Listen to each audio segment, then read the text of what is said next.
So Granblue Fantasy is coming out Monday for me because I actually pre-ordered it. Everyone's like kind of split on this game. So like half and half or like 60-40. It may look like it's like 80-20 when you go online, but that's just people doing reviews saying it's gonna be great. And I think it is gonna be great. I think it's gonna be a great game.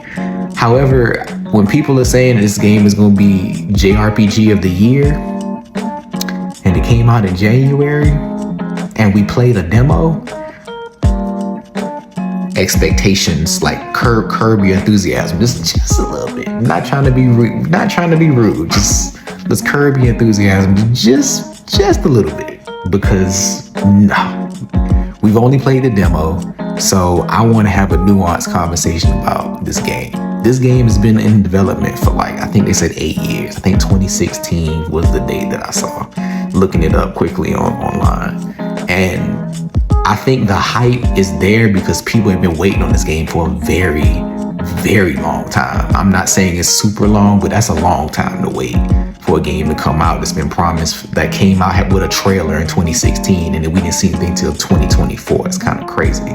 However, I think the hype around this game and why it's so hyped up is simply because people like the fact that this game is a lot more than a Monster Hunter. This game is not like Monster Hunter. This game is not like, there's some similarities to Tales of Arise. I see the similarities of Kingdom Hearts. If I'm being honest with you, I think it's closer to Sengoku Basara. The game is basically Dynasty Warriors with Devil May Cry combo combat, and it mixed together beautifully, and it was a great game. In that game, you can get different weapons.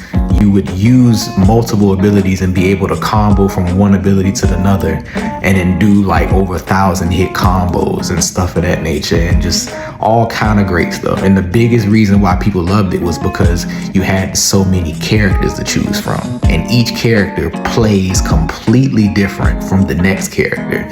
Now, in that game, all of them are doing damage and they're doing combos for the same reason. However, in this game, Granblue Fantasy Relink, it's much more immersive with roles, versus in that game, it's just a beat 'em up. You're gonna always do damage. Your whole thing is to constantly do combos.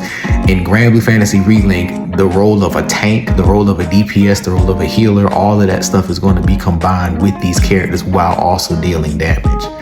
So to be honest with you, when people are saying that Monster Hunter World is the best comparison to this game, I don't think it is. I think it's really a combination of every action JRPG you can think of.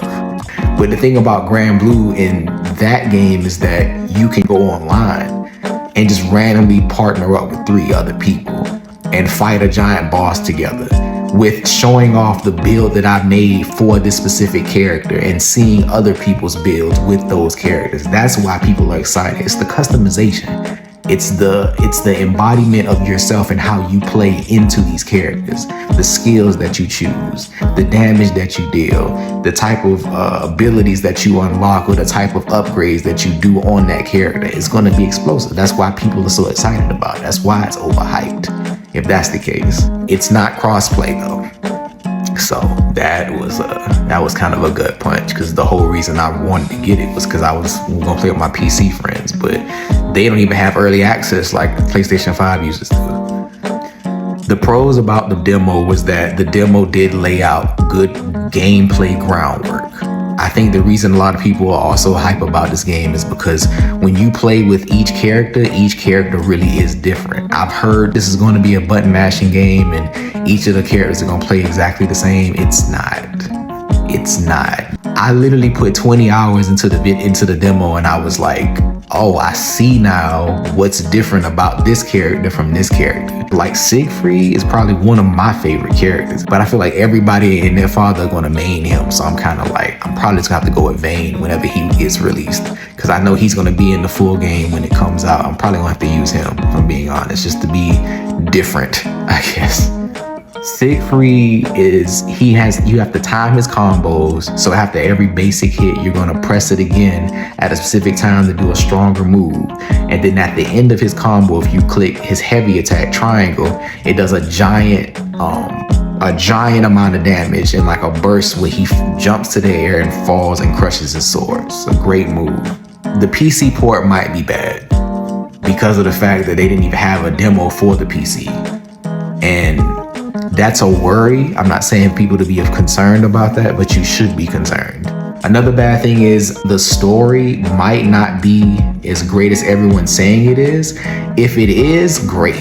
But there's gonna be a lot of people that wants to play this game for co-op, and to know that they have to play through the story to play all of those co-op missions is gonna probably stop somebody from playing. That's the problem I've had with my friend. He's like my go-to person. Whenever I play any game like this where it's gonna be cooperative, I'm like, hey, you wanna try this game out? Let's try this game out.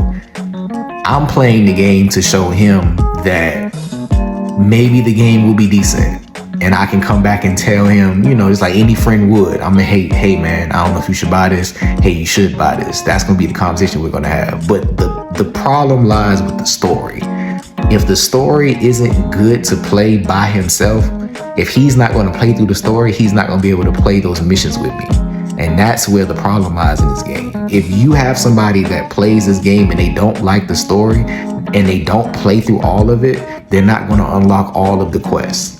If they don't unlock all of the quests, you're literally cutting out more than 50%, probably 60% of the player base, because you're telling them you have to play through the story to get these quests done, which is fine in my opinion. But if the story flops, then it's like, what do you do?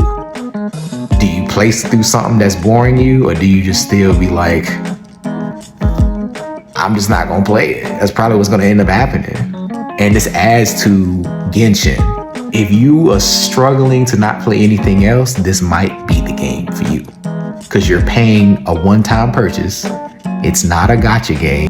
People have been saying online that it is. It is definitely not a gacha game. You pay one time and that is the game.